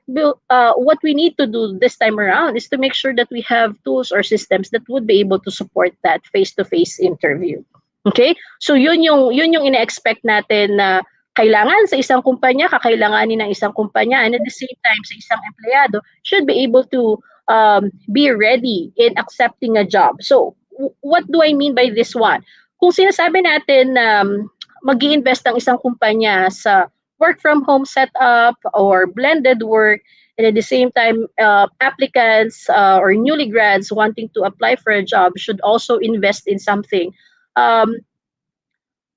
Kung hindi pa kaya bumili ng device, ng computer, ng laptop, magpakabit ng internet, that's okay. There are, katulad nga ng sabi kanina ni Sir Kim, meron naman tayong ibang options kung saan meron tayong mga makukuha na ng libreng wifi or internet, di ba? But if you can at kaya naman na malagyan ninyo ng magandang internet yung bahay ninyo at merong magkaroon kayo ng isang PC maybe or laptop, then it would be of a good investment for you guys. Okay? Kasi mas madali kayo makakahanap ng trabaho na meron na kayong gamit na pag tinanong kayo ng isang employer or ng isang kumpanya, meron ka bang gamit para makapag-start ka kaagad, you'd be able to say yes. Okay? So, that's just one of the tips that I would be giving to you. And again, like I said, this is not something that's going to happen just now. It might stay with us, and probably yung setup na yon would be with us for the next 2 years. Okay? So, next slide, please. Okay. There's also this thing which we call as capability building for long-term growth. So ano-ano ito? Number one, you have to remember and somewhat have this understanding na nag-shift ngayon yung mga titles, yung mga responsibilities ng isang empleyado or yung mga gustong mag-apply. It's not just about being, let's say lang, engineer ka, and so what you wanted to have what you wanted to work for is engineering company as well, or probably you're a graduate of nursing, and of course what you wanted is to just work in a hospital setting. Okay, you have to understand na sa ngayon nagta-thrive ang business. Kailangan nilang mabuhay, kailangan magtuloy-tuloy yung businesses, and at the same time ganun din sa mga empleyado natin, kailangan magkaroon kayo ng trabaho kahit papaano. Ang importante sa ngayon is masustain natin yung mga trabaho natin, di ba? So, if you're just going to tie up yourself into just finding a job which is just based on your degree na nakuha ninyo, di ba? So, let's say, katulad nga nun, engineering, so ang gusto niya lang hanapin talaga is engineering. Or nurse, gusto niya lang talaga yung pagiging nurse. Okay? Pero wag niyong itali yung sarili niyo ngayon sa ganong posisyon lamang or trabaho. Kasi, if itatali nyo lang yung sarili nyo sa ganon, then posible na matatagalan bago kayo makakuha ng trabaho. It's really good that you have expertise in relation to that certain area na kung saan kayo nag-graduate, and you'd still be able to use that eventually and sa ina-applyan ninyo. 'Di ba? If the position that you're applying for, let's say sa ngayon ang nakita nyo lang is admin assistant. So administrative assistant, ano ba yung ginagawa ng administrative assistant? Posible gumagawa siya, nagko-call out siya sa mga vendors, tinutulungan niya yung mga kumpanya ngayon pagdating, let's say, sa requirement ng mga shuttles, 'di ba? Nag-a-assist siya sa kumpanya nila. Then you can probably apply for that. Take that first, because with your application to that certain position, you'd be able to learn something and gain a new skill. Okay? Because you have to remember, like I said, sa ngayon, pinipili at pinag-iisipan ng kumpanya kung ano ba yung mga roles or titles na gagawin niya. Kasi hindi siya pa pwedeng basta gumawa lang ng isang posisyon, kasi makaka-apekto yan sa cost niya, makaka-apekto sa business. Baka sa susunod hindi niya masustain yung trabaho na yon, nagbabayad siya sa isang empleyado na hindi naman pala talaga kinakailangan. Posible rin na kailangan flexible din tayo. So if aside from just probably being an admin assistant, if there is an offering to probably being an HR assistant and admin assistant, so dalawa yun, di ba? HR, siguro mag-a-assist ka pagdating sa pagpapatest sa mga empleyado, pagbibigay ng examination, or probably pag-i-interview. Even if you don't have that experience, but you know that you can do it because magaling ka magsalita, marunong ka makipag-communicate with other people, then apply for that because you know that you have that certain skill, and mas magiging valuable ka sa isang kumpanya kasi yung role mo hindi lang iisa, kundi dalawa yung ginagawa mo. So, at the same time, kung isipin natin, nakakatipid yung kumpanya, pero kasi nakakatulong sa kanila ngayon para masustain nila or masurvive nila yung business nila. Okay, so mas importante sa ngayon yung productivity versus efficiency, and of course, yung paulit-ulit na naririnig ninyo, adaptability, makapag-adapt ka sa change, maging flexible ka, hindi lang yung basta, ito lang ang gusto mo, ito lang yung susundin mo. Okay? There's also this need for temporary job creation. So, ibig sabihin, huwag kayong magsashy away with vacancies or positions kung saan makikita nyo na ay temporary lang siya, casual lang siya. 'Di ba? Pang project based lang siya. Pag sinabi natin mga project based, casual, ibig sabihin, yung kontrata na ibibigay sa inyo, temporary lang. Could be 6 months, 5 months, 1 year. After that, depende sa kumpanya kung kakailanganin pa ba yung trabaho. I-review niya kayo ulit yung performance ninyo, titignan niya ulit yung budget niya sa yung budget ng kumpanya, kung pwede bang ipagpatuloy pa yung posisyon na yun at going permanent. So don't shy away with that. Again, always remember na ang kailangan is meron kayong kinikita, and at the same time na nag-gain kayo ng knowledge or ng skills ninyo. Okay? Okay, so expansion of the gig economy. What do we mean by gig economy? So ito yung mga naririnig natin, hindi ko alam kung 80s word ba to, pero yung mga gig natin, ibig sabihin mga pang temporary din siya na trabaho, pero you're being paid for your expertise. 'Di ba? So let's say mga singers, yan, yung mga nagtutugtog sa banda, gig, 'di ba? So meron silang ganon. Pero to particularly what we're talking about here are the freelancers. These are people who have certain skills and expertise, let's say pagdating sa pagsusulat, pag-edit, graphic designer sila, or computer tech sila, 'di ba? So mga panandalian, binabayaran ka, let's say, babayaran kita, ito yung amount mo for 1 year or for, let's say, 2 months, 3 months, gawin mo to, tapusin mo to. Pag nagawa mo yan, bibigyan kita ng ganitong amount. So do we agree? Yes. Okay. So take that as well. So even the part-time jobs, meron kami, let's say, in Stellar, wherein we have employees considered as part-timers, meaning to say, temporary lang, permanent sila, regular sila, pero ang kaya lang nilang ibigay na oras sa amin is, let's say, 4 hours in a day. Instead of the normal or regular 8 hours, they can only render 4 hours to our company. And we take that kasi makakatulong sa amin. At the same time, sila, malaking bagay sa kanila yun because they earn something. Out of that 4 hours, they still earn something. And they can still do part-time job in another company maybe. Okay? Pero it should be dapat different type of industry. Kasi kung parehong industry, let's say BPO to BPO, so 4 hours siya nagre-report sa amin, tapos may 4 hours siya into another BPO. So hindi pa pwede yun. Moonlighting ang tawag natin dun. Bawal naman yun. Pero kung ang isang trabaho niya, let's say 4 hours siya nagre-report sa amin as an agent, and then nagtatrabaho siya, let's say lang, um, nag-grab siya for the rest of the hours niya, then that should be fine. That's considered as a part-time job, and it would also fall into the gig economy that we're talking about here. Okay, so there. Um, Next slide, please. Okay, so here, this is more like a snapshot as well of the requirement of the different businesses or companies eventually. So if you can see here, the need for contracting. So ito yung sinasabi ko kanina, freelancer, part-timers. Meron din naman na nire-redeploy nila into the different roles. Kasi nga, kailangan mag-survive ng isang kumpanya eh. So para mag-survive at hindi basta magtanggal ng mga empleyado, pwede kanyang ilipat from one position into another. And the only thing that you have to probably be aware of is that, syempre, one, bukod sa pagiging flexible ka, you have to learn or probably know as well, ano ba yung skills mo? Ano ba yung capabilities mo? Ano ba yung kakayanan mo? Uh, ibabase mo yan hindi lang sa kurso na kinuha mo, kundi you can also try to probably gain some knowledge based on your experience. Saan ka ba dati nagtatrabaho? Or add some learnings to yourself. Ibig sabihin, i-train mo yung sarili mo. Meron tayong mga online trainings or learnings na pa pwede nyong gawin. May free, may bayad. So kung kaya nyong kunin yun, gawin nyo para kapag nagkaroon ng opportunity sa opisina ninyo na ito lang yung posisyon na pwede and you know that you have that certain skill, then you can move into that position, diba? And then of course, what's being required as well from the companies in order to assist din naman yung mga existing employees nila is to offer trainings as well. So sa mga tao na may trabaho na nasa loob ng opisina, sinasuggest dito is that companies should be able to upskill.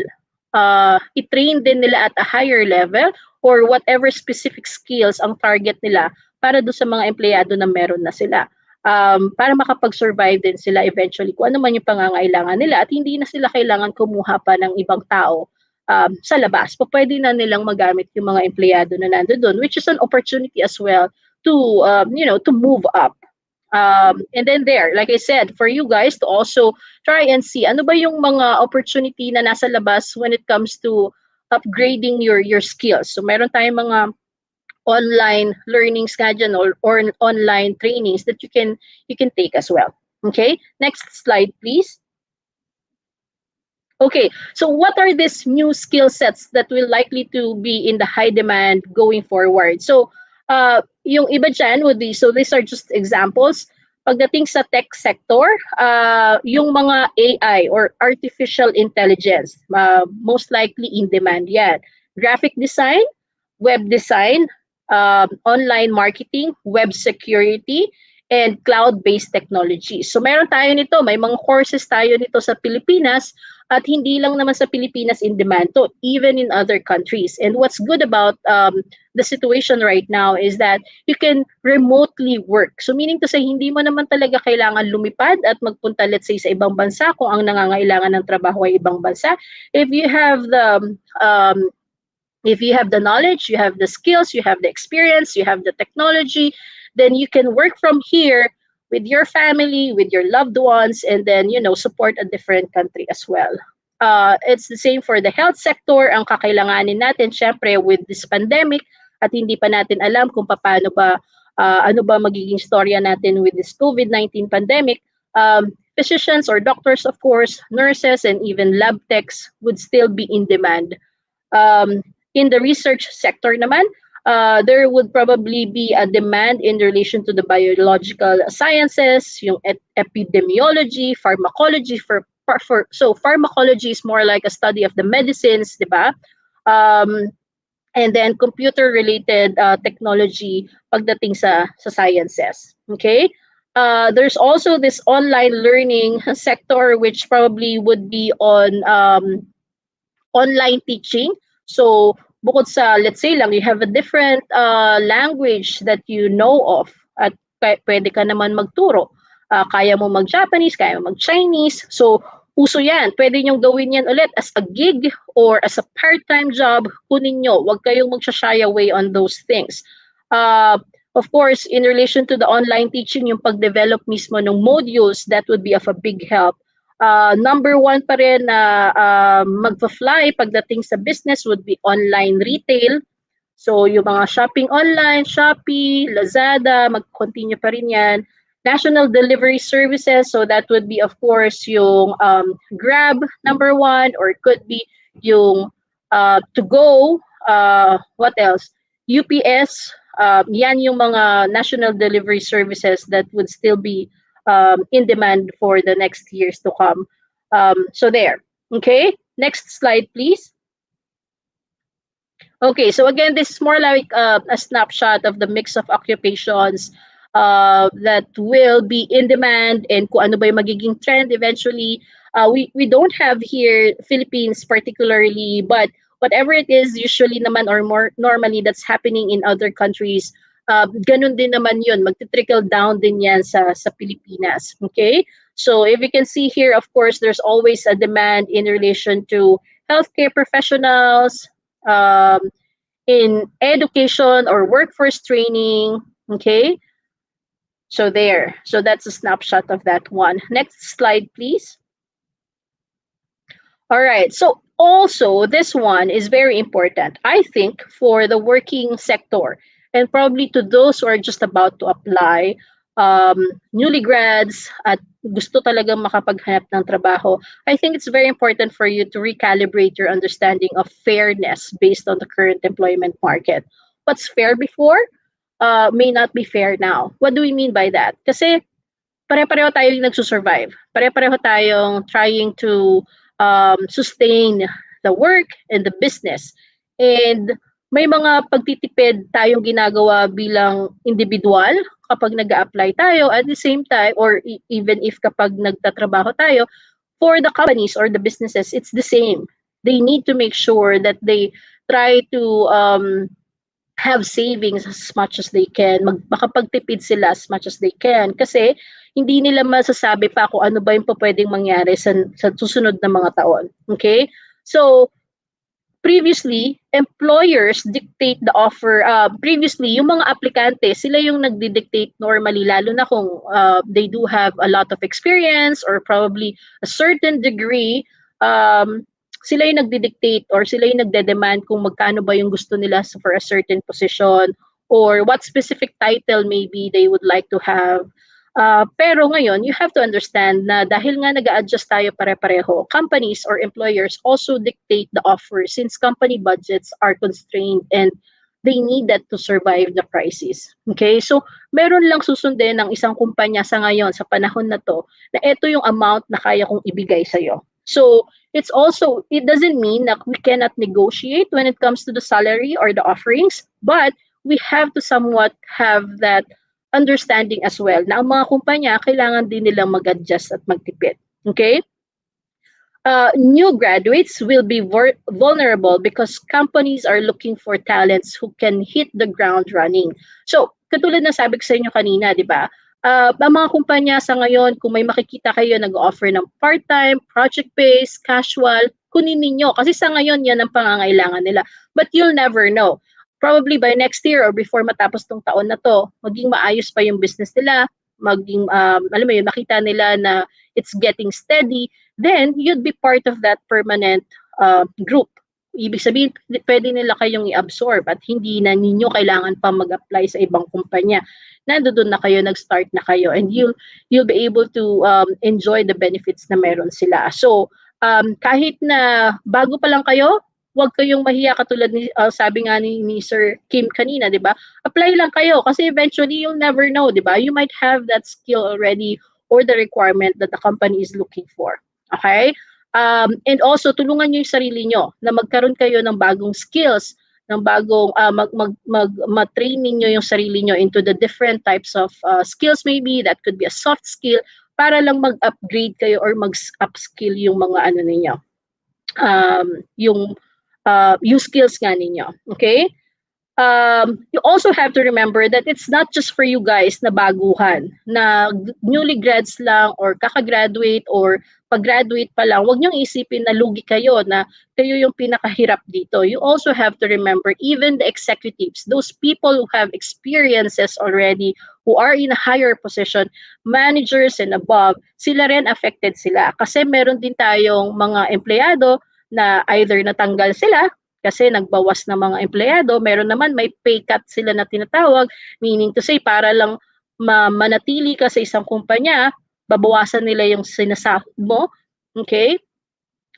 And then meron din naman mga iba na instead na dahil masyado silang experienced, masyadong malawak yung ano nila, yung ano tawag dito, yung knowledge na nila or experience nila, mahal na rin ang presyo nila. So yung ibang kumpanya ang gagawin nila, instead na kukuha ako ng someone who is very much an expert, kukuha na lang ako ng someone na siguro kaya kong i-train, like a supervisor maybe, na kaya kong i-train to eventually become a manager and become a leader. With that, baka mas mura pa yung ibabayad ko sa kanya. So you have to also have that understanding na ganun din ang take ng mga kumpanya sa ngayon. Okay? Kasi nag-iisip din sila ng mga paraan kung paano sila makapagtipid.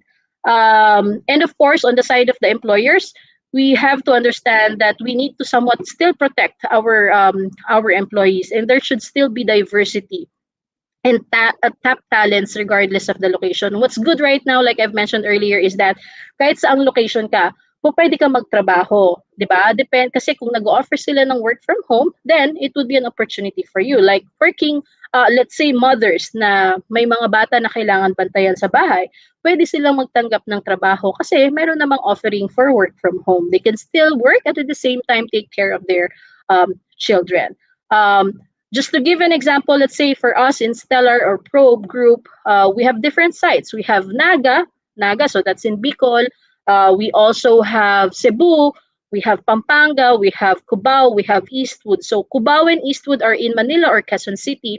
But meron kaming mga empleyado na ang opening namin ay nasa Eastwood or nasa Cubao, pero they're, let's say, located in Pampanga. Pero bakit hindi sila nag-apply sa office namin sa Pampanga? Kasi sa office namin sa Pampanga, let's say, walang opening doon.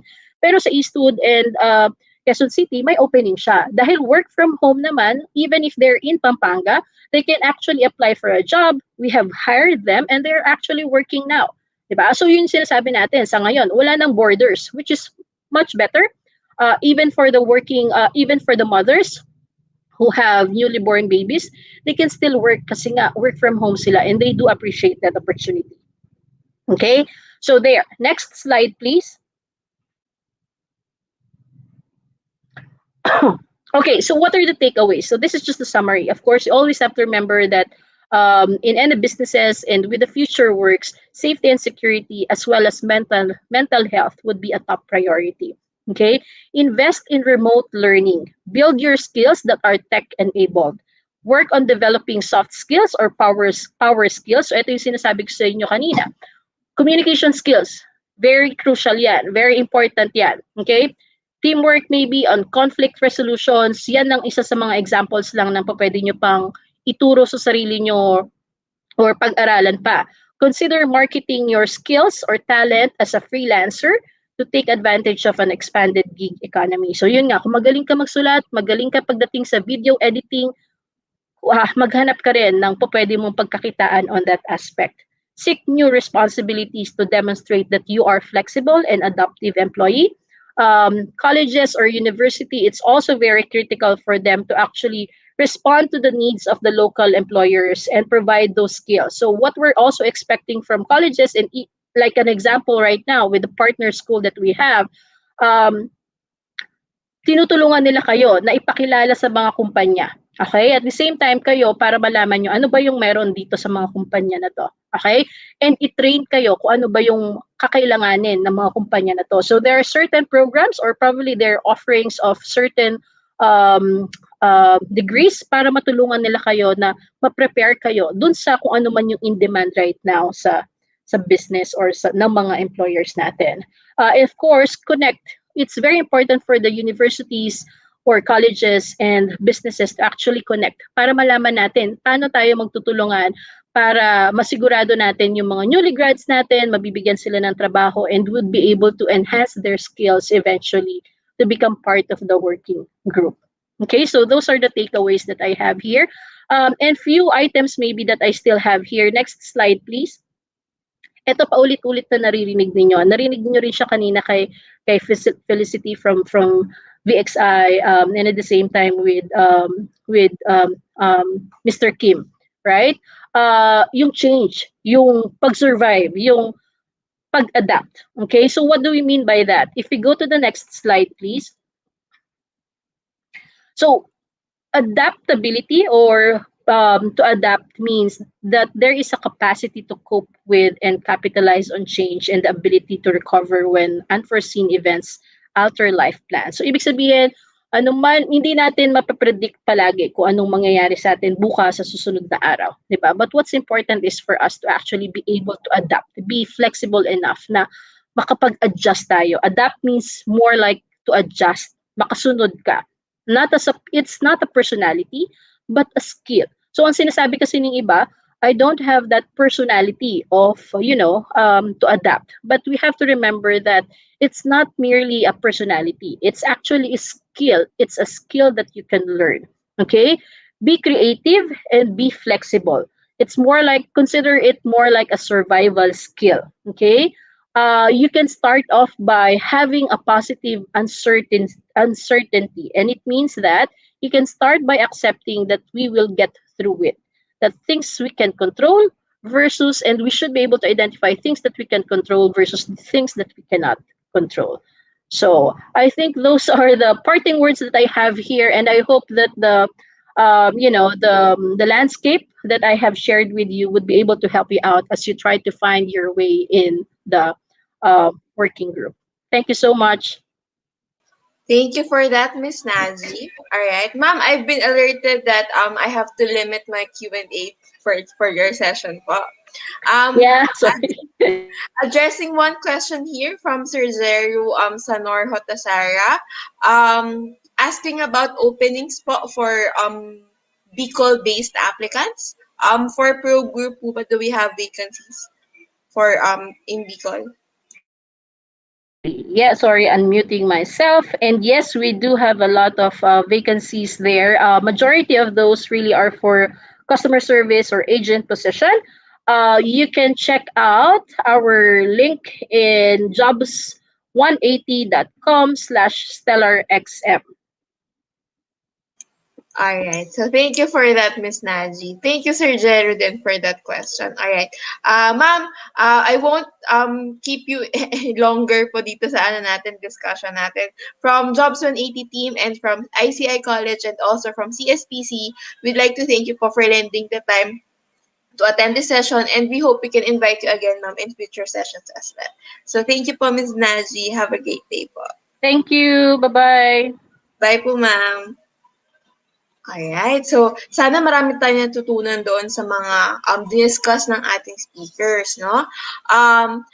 There will be an evaluation after this, so please don't end it. Wag mo na kayo umalis sa video. So for our closing remarks, we'd like to call on Dr. Miss Cyril Halyare, Alumni Affairs Coordinator for Camarines Polytechnic Colleges for the closing remarks. Hi, ma'am. Hello, ma'am. Ma'am, you're ready? The floor is yours po. Okay, thank you, ma'am. Okay, so my greetings to the men and the women of Jobs 180, headed by the very humble Managing Director, Mr. Kim Chua, the President of Camarines Polytechnic Colleges and Immaculate Conception International, CSPC alumni and graduating students. Everyone, a pleasant afternoon. So, Diyos marahay na apon po kaninyong abi. So, that is a Bicol way of saying, good afternoon, everyone. So, in behalf of the administration, the faculty and staff, the students of CSPC, the Camarines Polytechnic Colleges, we wish to thank the Jobs 180, in particular to Sir Kim, who has been very responsive and supportive to our request. Thank you for responding positively to our request to talk before our graduating students and alumni. We are truly honored and pleased that you graced and have been part of our activity entitled Virtual International Career Fair and Learning Opportunities for our CSPC alumni. So through the Jobs 180 Marketing Me Live. So we wish also to thank the very versatile and experienced resource persons for their exemplary knowledge on the topic being assigned to them. My gratitude also to our college president, Sir Choi, for his all-out support to the activities of the Alumni Affairs Office. And of course, to our students, alumni, thank you very much for your active participation. So we hope everyone learned from our speakers and got an idea on how to build your resume, how to apply online, where to apply, what are the skills needed by an applicant, what are the offices or the companies offering a job opportunities, among others. So with this, everyone, let us give ourselves and to the Jobs 180, the 16th Global Holdings and Pro Group, a virtual clap for this successful undertaking. Hey, okay, so thank you once again. And we look forward for more career opportunities with Jobs 180 and of course for our beloved CSPC. So God bless us all and to God be all the highest glory. Thank you everyone. Thank you for that, Miss I. Great to have you din po here this afternoon. Thank you po. Stay safe. All right. So thank you for that, Miss I. Um, Guys, to secure attendance, please don't forget to evaluate. So what you are seeing on the screen is for the students of ICI College. So please we'll put it in the comment section so you can copy the link. So please make sure to evaluate to secure attendance. All right. To our sponsor, the CEO Group, thank you, thank you, thank you for being our corporate sponsor for this event. For our audience, you may check out the CEO store in Lazada and Shopee or at the nearest mall in your area to shop for your corporate attire needs. And for career opportunities, they're also available jobsready.com/CEO. So please watch out for the next webinars that we are hosting this week. So this week we have tomorrow and we have another one on I think Friday or Thursday. Alright. So please watch out for the topics and that will be discussed there. And you're welcome to attend. You're welcome to join those sessions too. So again, see you guys. Have a great afternoon. Stay safe. Bye.